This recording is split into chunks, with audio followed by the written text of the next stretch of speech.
Hello नमस्कार. आज 1 जानेवारी म्हणजेच नवीन वर्ष. माझ्याकडून आणि माझ्या परिवाराकडून तुम्हा सर्वांना नवीन वर्षाच्या खूप खूप शुभेच्छा. तुमचे सगळे स्वप्न सगळी इच्छा या वर्षात पूर्ण होत हीच माऊलींचरणी प्रार्थना करेन. तर मग आज नवीन वर्ष स्पेशल गुलाबजाम बनवणार आहे, तर रेसिपी शेअर करते.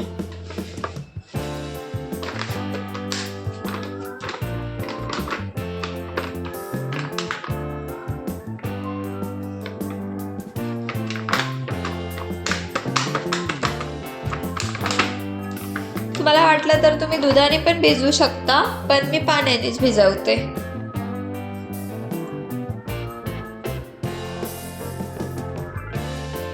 थोडं थोडं करून पाणी टाकायचं, नाहीतर मग पातळ झाले ना तर गुलाबजाम याच्यात पाकात विरघळून जातात. आणि असे हॉटेलचे कसे ते दाणेदार छान असे खायला असतात तसे नाही होत. त्याच्यामुळे पीठ ना भिजवताना थोडंसं पाणी म्हणा की दूध म्हणा जे तुम्ही टाकणार असा ते थोडं थोडं घालून मिसळा, म्हणजे पीठ व्यवस्थित मळलं जाईल.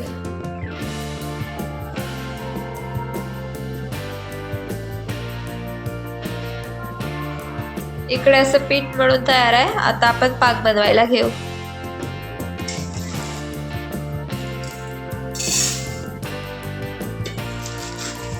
साखर भिजेल एवढंच पाणी घालायचं.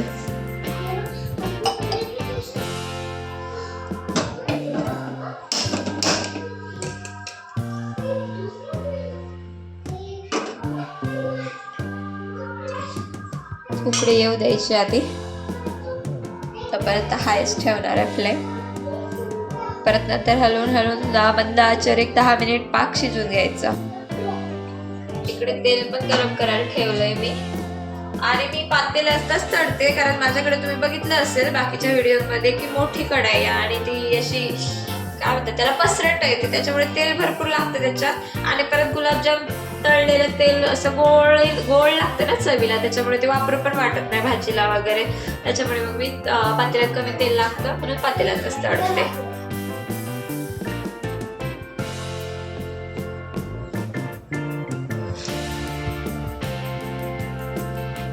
एवढ्या साईजचे बनवून घ्यायचे सगळे. तर मग एवढे सर्व मी बनवून घेते आणि नंतर तुम्हाला दाखवते. दुसरा पण दाखवलं. ठीक आहे.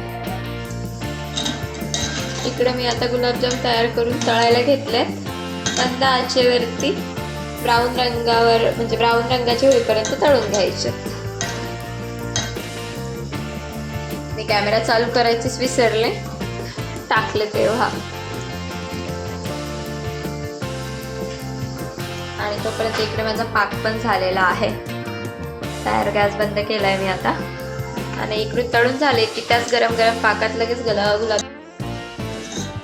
हे बघा असे मस्त ब्राऊन रंगावर तळून घेतले आहेत मी.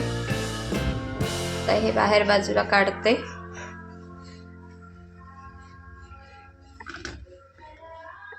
आणि दुसरे टाकते.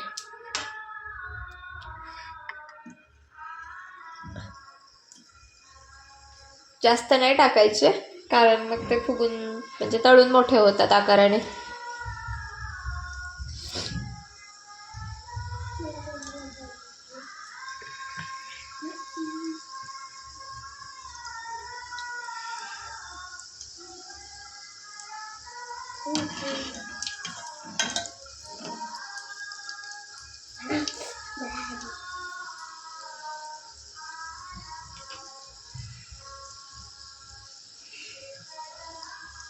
चला तर मग मी असे सर्व तळून घेते आणि नंतर मग तुम्हाला दाखवते पुढे.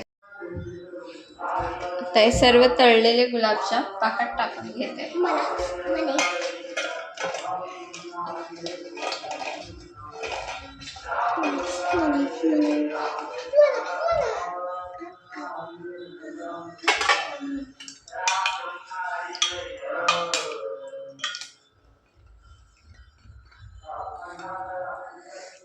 त्या गुलाबजामला मस्त 4 ते 5 तास असं मुरत ठेवायचे.